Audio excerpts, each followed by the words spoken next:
What's up, world? I'm Cameron McKinney, and this is Pop Culture Spotlight, a podcast about the movies Bad Boys for Life and Richard Jewell. But first, let's talk about the movie Bad Boys for Life. Here's a quick synopsis. Miami police officers Mike Lowry and Marcus Burnett re-team for their most personal case yet as Mike is confronted by his dark past. Look, I'd really like this movie more than I thought I would. I thought it was going to be a dumb sequel that I would find completely unnecessarily. I thought the opposite about it, and I have some thoughts about this movie, and they basically begin and end with Will Smith. I think Will Smith has re-emerged as the king of the blockbuster, where he reigned from the late 90s into the mid 2000s. I mean, when I was growing up, this was the guy who was in all the big movies: Independence Day, Men in Black, I, Robot. If there were a movie making more money than it should, it was basically starring Will Smith. He was the biggest movie star of the time, and I think in recent years he's come back to that. I mean, there were a few years there where I think he was chasing movie awards glory with movies like Ali and The Pursuit of Happiness. I mean, this guy was definitely chasing an Oscar, and now it seems like he's accepted his role as a movie star who is the star of blockbuster franchises. I mean, just in the last few years, he showed up in Suicide Squad. Then he was in Disney's live-action remake of Aladdin, which, by the way, he was the best part of it and was the reason I gave that movie the time of the day, because I wanted to see Will Smith's take on the genie that was made famous by Robin Williams. And my main takeaway is Will Smith is absolutely brilliant in that movie. That is a full-fledged movie star performance. And now he's back in the franchise, in one of his earlier franchises that made him a household name, the Bad Boys franchise. Will Smith seems like right now he's accepted his role as a movie star. He's no longer fighting that awards movie glory that most actors go for. I mean, Jim Carrey went through that stage where he was making movies like The Truman Show, Eternal Sunshine of the Spotless Mind, and now this year too, like Will Smith, Jim Carrey returns to the blockbusters that he's famous for. Guess what movie Jim Carrey was in? Sonic the Hedgehog. I mean, these guys are reverting back to the guys that I knew growing up that were in the biggest movies. Will Smith is a movie star, and he's really good. He's usually the best things in these movies that might not be so great on paper, but again, he elevates them because he has movie stardom. It doesn't matter the weird scenario that the movie has. Will Smith is going to give a really good performance. I thought he gave one of the best performances in Suicide Squad. Again, I thought he was the best actor in the movie Aladdin. By far, he gives the best performance of this movie. He carries the whole movie in an emotional level. It's all on the back of Will Smith's shoulder. That's what a movie star is. Yes, does Will Smith probably deserve an Oscar? Probably, but I don't think it's going to happen, and at least it seems like he's accepting of that at this point, that he can be in these big blockbusters like the Men in Blacks that made him famous, the Independence Days. Returning to a franchise like this, again, he's a movie star. It's what he should be. He should be one of the biggest movie stars on the planet, and I'm glad he's returned to that forum that made him the biggest movie star on the planet. You look at the movies that he's starring in coming down the line. I mean, he's got the movie King Richard, which is based on the father of the Williams sisters. Yes, those Williams, the tennis stars. And it was just announced this past week that he will be starring in a remake of Planes, Trains, and Automobiles alongside with Kevin Hart. Again, I don't know if I need a sequel to that movie, but I'm willing to give Will Smith the chance. And I think, again, the King Richard movie sounds like it could be an Oscar-type movie. I think Will Smith has realized he can have his cake and eat it too. He can be in some movies that can contend for awards, and he can be in those blockbusters. I think there was a time in his career where he gave up the blockbusters and tried to be in awards movies like Ali and The Pursuit of Happiness, and now it seems like he can have both. He can be in the big blockbuster franchises like Suicide Squad, and he can compete and try to win an Oscar in movies like Concussion and now King Richard. I think Will Smith can have the best of both worlds. I don't think he needs to choose. And then you have his co-star in this movie, Martin Lawrence. I find Martin Lawrence's acting career to be quite odd because I think as a movie star, he really only works in the Bad Boy franchise. Like, I'm sorry, I didn't love Blue Streak, even though I think that's a fun movie at times, especially Luke Wilson's character. I don't like Big Mama's House or any of those films. I think those are silly. Again, his movie career, Wild Hogs, is fun, but he's not necessarily great in it. I don't think Martin Lawrence is a good movie star, but in this franchise, he works. And do you know why I think he works? Because he's basically a bona fide sidekick to Will Smith, especially in this film. Will Smith does all the heavy lifting when it comes to the emotional backstory. I mean, Martin Lawrence is basically just in this movie. I think he's really funny in these movies, but I find it weird when you look back at the earlier Bad Boys movies. I think they treated Martin Lawrence like an equal to Will Smith earlier on, because Will Smith was a sitcom star who was becoming a movie star. Martin Lawrence had a famous sitcom. He was a famous stand-up. But now we've come to the realization that Will Smith is the movie star of this equation. He does all the heavy lifting emotionally, and Martin Lawrence is just there to have a good time. I think Will Smith 100% carries this film. Yes, it's fun that Martin Lawrence is having a bit of a comeback. He hasn't been seen much in this year, but my main takeaway from this film and this franchise in general is that Will Smith, out of the two, has become the clear bigger name. He is the movie star out of the two, and Martin Lawrence has basically become his sidekick in this franchise. And again, it does work. He's a fun character. It's fun to see Martin Lawrence on screen with Will Smith. They have incredible chemistry, but make no mistake about it, Will Smith is 1000% the better actor, and the creators of this film realize that he's become the movie star. Again, earlier in the franchise, I thought they were on equal levels. Now they've realized Will Smith really is the movie star of this franchise. I want to talk about the two additions to this cast for this franchise that really worked for me in this movie, and that's Vanessa Hudgens and Jacob Scipio. I thought they really fit in well with the movies, especially Hudgens with Will Smith. I thought their scenes together were awesome. There's a stakeout scene between the two of them. I thought she really fit in with this movie, and it was cool to see the girl from High School Musical be in a big blockbustery like this, be in this like R-rated, super serialized action flick. And as for Jacob Scipio, I mean, he is a great villain for this movie. He might give the second best performance in this film other than Will Smith's. I mean, he is really great. He was the one thing that was really different from the other films. I was like, wow, this guy is really giving me a reason to be invested in the plot of this film. His scenes with Will Smith are fantastic. The scenes with the character that plays his mother are great. I mean, he is a great villain, and that's what this film needed if it were going to be really good. It needed a great villain, and Scipio delivered that. And again, his character has me excited for where this franchise could go. I mean, moving forward, I think you're going to build on Will Smith and Martin Lawrence, but you're also going to have Jacob Scipio to be one of the main figures of this franchise moving forward, along with hopefully Vanessa Hudgens, Charles Melton from Riverdale. I hope these kind of characters keep coming back for the sequels. I was thinking about this after I saw this movie, and I was wondering why this movie was a huge hit, and it got me wondering, I still think people are obsessed with the buddy cop movies. I mean, look at the buddy cop movies of the past decade that have done so well. You have like 21 Jump Street, 22 Jump Street.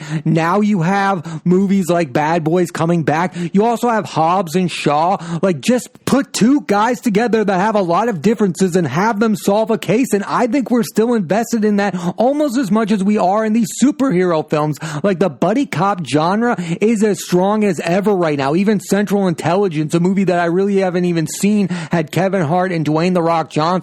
Like, all it takes is two guys that have a lot of differences, pair them together, have them solve the case, and you're going to have a successful movie, probably. I mean, I think that's what this comes down to. We still love the buddy cop genre. That goes all the way back to movies like 48 Hours and Lethal Weapon. Like, we've never gotten over this genre, and it continues to thrive. And I, for one, really enjoy the genre in general. Overall, I think Bad Boys for Life is the best case scenario for the third film of a popular franchise. There are elements of the first two films, and it has just the right amount of nostalgia, but it's also different enough to justify its existence. The movie is a lot of fun, action-packed, and full of laughs. What more could you want from a Bad Boys movie? And the ending has me excited to see where the Bad Boy franchise could go next, as a fourth film has already been announced. I mean, mean, that's something I never thought I would say ever again. I want another Bad Boys film. That's where I am with this franchise, and I think that's where most people are with this franchise. This film is an unexpected delight. I definitely recommend you check out Bad Boys for Life. Now let's switch gears and talk about the movie Richard Jewell. Here's a quick synopsis. During the 1996 Summer Olympics in Atlanta, Georgia, security guard Richard Jewell discovers a hidden bomb, saves thousands of lives, and was quickly thought of as a national hero. But soon the media and the FBI named him the primary suspect, and the public turned on him. I really like this movie. I didn't know anything about this story going into it. I had never heard this story. I thought this movie was informative and entertaining, and that starts and begins with Paul Walter Hauser, who gives a brilliant first leading performance after giving great supporting turns in movies like I, Tonya, Black Klansman, Late Night, and Defy Bloods. I mean, this guy became a really good supporting actor. He gives the second best performance in I, Tonya other than Margot Robbie. He is terrific in that film. Then he showed up in Black Klansman and Defy Bloods, two really great Spike Lee movies. I was excited to see if he could pull off a lead performance, and he definitely pulls it off. I mean, when I first heard about this movie's existence, it was reported that Jonah Hill was going to star as Richard Jewell, which was something I was looking forward to. So again, who would have thought that I couldn't imagine somebody other than Paul Walter Hauser playing this role? I don't even think Jonah Hill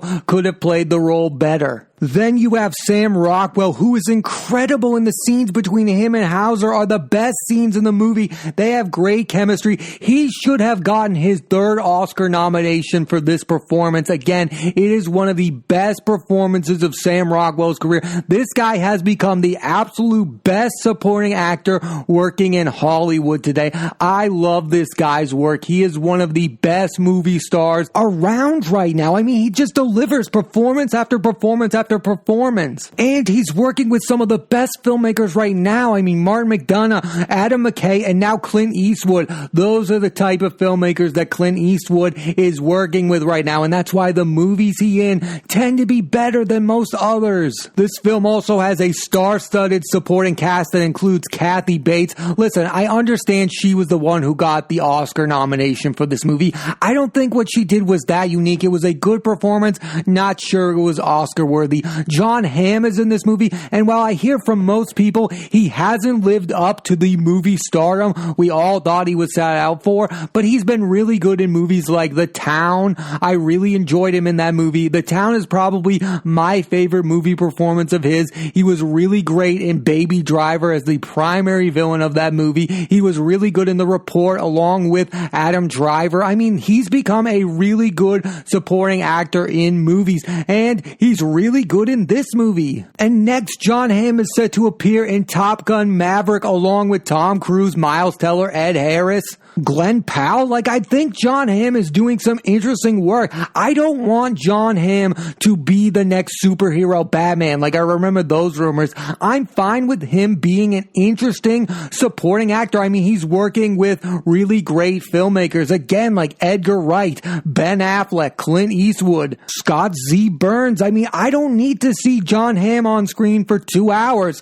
He's really good in this movie in a supporting role. I think's enough. He was really great in Mad Men. That doesn't mean he's going to be a great movie star, but what I do think he is, which is underrated, is a really good supporting actor, and we should just get used to that. I don't think in the next 5 years John Hamm is going to be the leading movie actor that a lot of people thought he was going to be, and I think that's okay because he fits really well as a supporting actor. And then you have Olivia Wilde, who it was cool to see her in a movie again. I mean, she's been known for directing now. Booksmart, it was announced this week she's going to direct a movie in the Spider-Man universe, but again, I hadn't seen her act in a while. And listen, this was the most problematic character in the film. I don't know enough about this character to know what she was like, but this movie does not put her in a good light. It's probably, if it's untrue, it's probably not fair to that character, the depiction of the movie. But again, I don't know the facts, but I do know a lot of people did not like her portrayal of this character in this film. I mean, it is the one thing in this film that made me a little uncomfortable was the portrayal of this character. I don't know who this is. I did read that this character that she played had passed away. She's a real life person that had passed away, and I had heard the rumors that maybe this wasn't accurate what happened. Again, I don't know the facts of this person, but even I was like, if this is untrue, this is really fair to this person, and this person can't defend herself. Of course not, because she died. I mean, I thought that was a little rough, but Olivia Wilde is fine in the movie. It's not a bad performance. It's just the performance in the film that I'm least comfortable with. Now let's talk about the director of this film, Clint Eastwood, who I believe is a great filmmaker. He makes really entertaining films that usually star a ton of movie stars, like Unforgiven with Gene Hackman, Mystic River with Sean Penn, Tim Robbins, Kevin Bacon, Lawrence Fishburne, and I've really enjoyed his last two films, The Mule, which starred him, Bradley Cooper, Michael Pena. He re-teamed with Lawrence Fishburne in that film. Andy Garcia was in that film. Diane Wiest, who was really good in that movie. And now you have Richard Jewell, which again has Paul Walter Hauser, Sam Rockwell, John Hamm, Kathy Bates, and Olivia Wilde. Like, he works with some of the best movie stars today and gets really great performances from them. I mean, I love the Sean Penn performance in Mystic River. Again, I absolutely adore Gene Hackman in Unforgiven. Bradley Cooper in The Mule was really good to see him again after A Star Is Born. It was cool to see him in a different movie directed by Clint Eastwood. I mean, they also did American Sniper together, which is an incredible performance by Cooper in that film. I mean, Clint Eastwood gets really great performances from movie stars, and that's what I'm looking from directors, is to work with interesting actors and to get performances from them I've never seen before. Take Tim Robbins, for example. I love Tim Robbins in movies like Bull Durham and The Player, but what he does in Mystic River is something I've never seen him do before. Again, Shawshank Redemption is an incredible movie, but the movie that Tim Robbins won his Oscar for and deserved an Oscar for was Mystic River. I mean, that film just really holds up. If you have not seen Mystic River, or Unforgiven for that matter, definitely check out those films, because those are Clint Eastwood's absolute best films with directing. And the fact that he's like almost 90 years old and still putting out really good movies like The Mule and Richard Jewell, he is one of the best filmmakers of all time. He makes fun, entertaining, and somewhat informative films. I think that's all you can ask for when it comes to a filmmaker. I think this movie, Richard Jewell, has a lot to say about the current news cycle and how there really is no public apology when the media is wrong about someone. I mean, this movie is basically about how they made Richard Jewell the primary suspect of a bombing, and they were wrong about it, but again, there was no real apology. The public wasn't informed by, oh, we were so wrong about this guy. He really is a good guy. The whole thing just went away, but the name that's most associated with this bombing during the 1996 Summer Olympics is Richard Jewell. The fact of the matter is, his name was tarnished forever. It's like in The Crucible when Daniel Day-Lewis says, "That's my name." The name of Richard Jewell was tarnished forever because of this incident. There was no going back from that. I also find it interesting that even if there was a public apology from the FBI and the news outlets, would it really have changed public opinions? I mean, some people's opinions on people never change no matter how hard you try to get that to change. Sometimes the damage is unrepairable, and in the case of Richard Jewell, his name has never been fully restored. Also, this film does not paint the FBI in the best light. They tried to put Richard Jewell in a box because it seemed conceivable based on his past and his appearance, but they lacked facts or evidence to use against him. They were just like, oh, this guy lives with his mom. Oh, this guy's had issues working at this college. I mean, that's a plot in the film. They just use his past against him with no clear evidence or motives. They're just like, it's conceivable that this kind of guy would do this kind of crime. And again, we don't really have a clear suspect, so let's just bump his name to the top of the list. I think we all like like to think that the system is fair and the bad people get caught and the good people don't. But again, it doesn't always work that way. In the name of Richard Jewell, things went wrong for a lot of different reasons. Also thought watching this movie, not a lot has changed. There's even more outlets to tarnish somebody's name. Like if a Twitter incident happens or something happens online, there's no going back. There's even now more outlets more than ever. I mean, back then in 1996, Richard Jewell was getting it all from the news. Now people would go online and tarnish his name, even if he didn't do something wrong. And I find that even more interesting. Again, in most cases, when somebody's name is ruined, they probably deserve it. But there are those outside cases where we don't know all the facts. And in modern times, we still have these same issues going on. And I don't think there is a clear-cut answer to it. Sometimes you just need to be patient and wait for the facts before you condemn someone for their actions. Especially now with clickbait and headlines more powerful than ever, I think you should have to have clear facts about somebody before you tarnish their name. I mean, it's scary to say that this issue is now probably more prevalent than it was in 1996. I really enjoyed Richard Jewell. I definitely recommend you give it a watch. Thanks for listening to this edition of Pop Culture Spotlight. I'm Cameron McKinney. There'll be a new episode of the podcast every Thursday on Apple Podcasts and iTunes. And this week I put the spotlight on the movies Bad Boys for Life and Richard Jewell. Next week I'm putting the spotlight on the movies The Way Back starring Ben Affleck and Bombshell starring Charlize Theron, Margot Robbie, and Nicole Kidman. So tune into that and please rate, review, and subscribe.